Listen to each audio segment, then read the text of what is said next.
La licenciada Alessandra Mendoza del Valle es socia del estudio Mendoza del Valle Abogados, especialista en Derecho Civil, Derecho Constitucional, Proceso Contencioso Administrativo, Derecho de Familia, Solución de Conflictos y Arbitraje.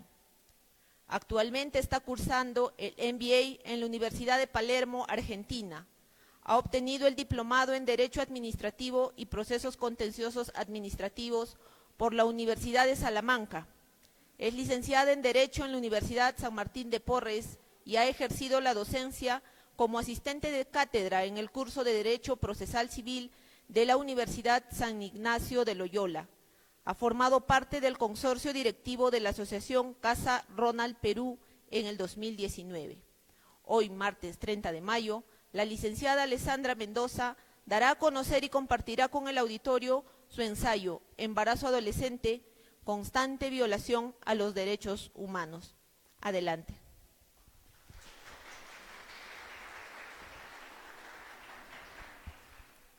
Buenos días. Buenos días. Muchas gracias. Sí, soy Alessandra Mendoza, soy abogada desde hace 17 años y es un placer estar hoy día con ustedes celebrando el aniversario, el 29 aniversario de la Facultad de Comunicación de la Universidad San Cristóbal de Huamanga. Muchas gracias por la invitación, gracias por la oportunidad. Hoy día vengo a hablarles de embarazo adolescente y el libro que he escrito recoge sin duda alguna un tema desde el punto de vista del derecho, que es a lo que me dedico. Pero en la Facultad de Comunicación en la que me encuentro hoy, frente a ustedes, creo que lo primero que les tengo que decir antes de hablar del libro es que el comunicador tiene un rol fundamental, que son ustedes, los que van a salir pronto de las aulas, los que van a poner en debate los temas sociales de impacto que le importan al Perú. Y creo que esa es una de las mayores debilidades que hemos tenido a lo largo de los años. Estamos acostumbrados, todos, a prender el televisor, ver las noticias y enterarnos de todo lo malo que sucede en el país y de los diferentes asaltos y delincuencia y demás que vemos a diario. Pero creo que nos falta tener la posibilidad de contar como comunicadores que sean incisivos en las entrevistas y que les reclamen a las autoridades temas que impactan en la vida de cada uno de nuestros ciudadanos en el día a día. Entonces, estoy feliz de poder estar con ustedes, con futuros profesionales que tienen un rol fundamental en la sociedad. Comencé a investigar sobre el embarazo del adolescente desde hace 4 años, de verdad que de manera casual, cuando un día estaba leyendo el periódico y tomé conocimiento de una noticia de una niña de 10 años que había quedado embarazada producto de una violación sexual. De hecho, sin duda alguna, la noticia me impactó profundamente. Tengo una hija de 11 años y no podía siquiera imaginarme cómo es que una criaturita de esa edad puede pasar por una situación como esta. Si para un adulto el embarazo es emocional y físicamente una experiencia que te marca, no puedo imaginar cómo será para una niña. Entonces, me llamó la atención la noticia, me causó, la verdad, muchísima impresión y comencé a investigar sobre el embarazo adolescente. Me bastó entrar a internet para darme cuenta de que el embarazo adolescente es una problemática aguda en el Perú, pero de hecho en el mundo. Países como Colombia, Panamá, Chile, Argentina, tienen cifras importantes de embarazo adolescente. De hecho, las tenían también Estados Unidos y Gran Bretaña. ¿Cuál es la diferencia entre países como Chile, sin duda, que ha reducido de manera importante sus índices de embarazo adolescente, Estados Unidos, Gran Bretaña, Uruguay? La gran diferencia entre ellos y nosotros es que han tenido políticas a largo plazo permanentes, más allá de quién sea la autoridad que está en el gobierno en ese momento, y sus políticas no han sido por plazos menores a 10 años. Eso es lo que ha permitido que ellos tengan la posibilidad de reducir sus cifras. Nosotros, sin duda, no lo hemos logrado. Tenemos el 13% de nuestras adolescentes se encuentra embarazada o ya ha sido madre. El 27.5% abandona el colegio producto de que se ha convertido en madre, aunque esté embarazada. Y no alrededor, 5 niñas al día menores de 14 años en el Perú se convierten en madres. Es un crimen. Es un crimen, y justamente hace unas semanas, cuando presenté el libro en Lima, me hicieron una entrevista y me preguntaron ¿qué es lo que más le llama la atención? Y le dije que teniendo estas cifras no hayamos tenido nunca una autoridad que se comprometa a reducirlas. O sea, eso sí me llama la atención. Tenemos un Estado indiferente, indolente.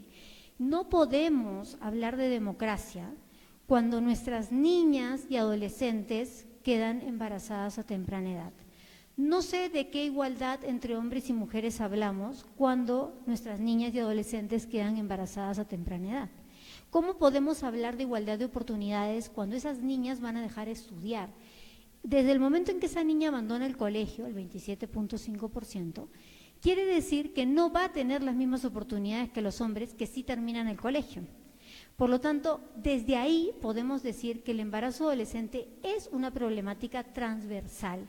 Por esa razón es que una verdadera política de prevención y atención del embarazo adolescente es articulada, es decir, interviene el Ministerio de Salud, el Ministerio de Educación, el Ministerio de la Mujer, el Ministerio de Poblaciones Vulnerables. Pero acá no, porque es desarticulada, y es esa la razón por la que tenemos cifras escandalosas de embarazo adolescente, sin que ninguna autoridad haya sido capaz de tomar en serio esta problemática. Si ustedes entran solamente a Internet, van a ver que nos hemos llenado de documentos que analizan el embarazo adolescente desde todas las perspectivas, informes larguísimos. Y es más, existen informes que dicen reducción del embarazo al 2020, reducción del embarazo al 2030, nada. Entonces, hemos hecho muy mal la tarea. Y digo hemos porque las autoridades que hemos tenido la han hecho pésima, pero sin duda alguna la sociedad también, porque creo que no hemos tenido la suficiente convicción para reclamarle al Estado, finalmente al gobierno, que tiene que tener una política articulada para reducir las cifras de embarazo adolescente y proteger verdaderamente a nuestra niñez. El embarazo adolescente, como dijo la profesora Rosa, es una condena a la pobreza intergeneracional, por una sencilla razón. Cuando una niña o adolescente queda embarazada, inmediatamente abandona el colegio. Por lo tanto, deja de invertir en su capital humano. ¿Y qué sucede cuando deja de invertir en su capital humano? Ella no irá a la universidad o al instituto. Y por lo tanto, ese niño o niña, hijo o hija de esa madre adolescente, tampoco tendrá posibilidades de invertir en su capital humano. Por eso es que está comprobado que es un problema que genera una pobreza intergeneracional. Y los estados deberían, el Estado como tal, debería ver esta problemática desde una perspectiva de relevante en los temas de agenda que tenemos como país. Por una sencilla razón, porque cuando sacamos de la cadena de producción a la mujer, estamos afectando sin duda alguna el PBI. Entonces, ¿cómo podemos ser un país desarrollado desde el punto de vista social, pero también económico, si estamos sacando a la mujer de la cadena de desarrollo? Entonces, creo que hay muchísimas cosas que se pueden articular, pero además creo que, sin duda alguna, como sociedad nuevamente tenemos que reclamarle a las autoridades una política seria respecto de este tema. El embarazo adolescente vulnera el derecho a la vida, que es el derecho reconocido como fundamental en la Constitución Política del Perú.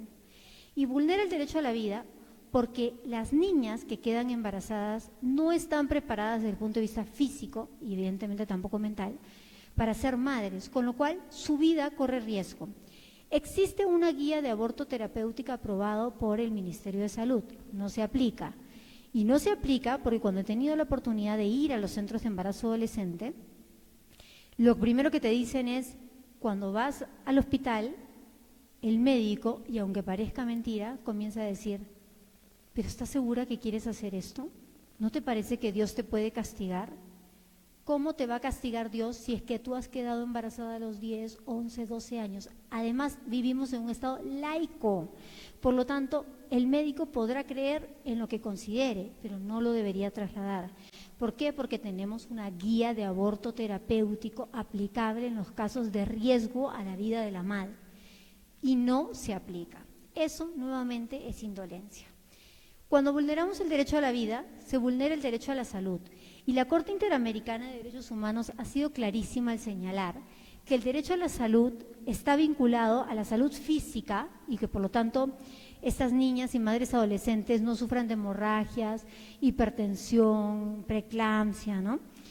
Pero también a la salud emocional, porque está comprobado que desde el momento en que estas niñas y adolescentes se convierten en madre, estarán sometidas a episodios de depresión a lo largo de su vida. Entonces, ya vemos dos derechos fundamentales vulnerados. Vemos el derecho a la integridad física y psíquica también violado, y es un derecho reconocido en la Constitución. Y está violado, ¿por qué? Porque estas niñas y adolescentes, justamente, si decimos que hay 5 niñas al día menores de 14 años que se convierten en madre, esas niñas menores de 14 años son consideradas víctimas de violación sexual. Todos los días ven violados su derecho a la integridad física y mental. Además, ven vulnerado su derecho a la educación, porque como dije, el 27.5% de las niñas y adolescentes que quedan embarazadas abandonarán las aulas.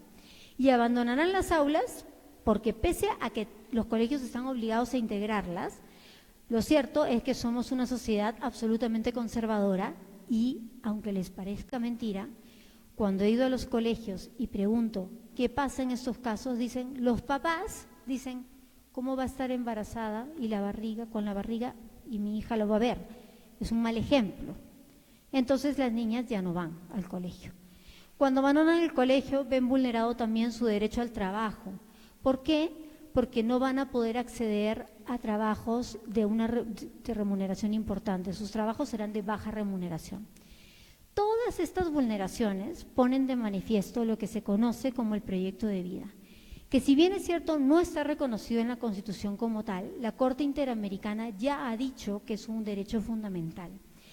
Y el proyecto de vida implica que uno tiene derecho a nacer, pero tiene derecho a desarrollarse también, y a desarrollarse en la forma en la que cada uno individualmente elija.